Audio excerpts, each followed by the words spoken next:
You ask Tiger to solve. This deals with linear equations with one unknown. The final result is h equals 2. Let's solve it step by step. Simplify the expression. Simplify the arithmetic. Group all constants on the right side of the equation. Add 3 to both sides.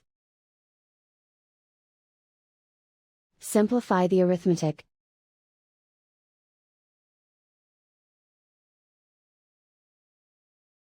Isolate the h. Divide both sides by 4. Simplify the fraction.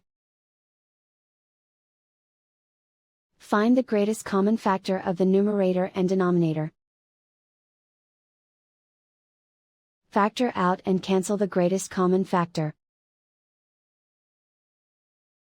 And so the final result is h equals 2.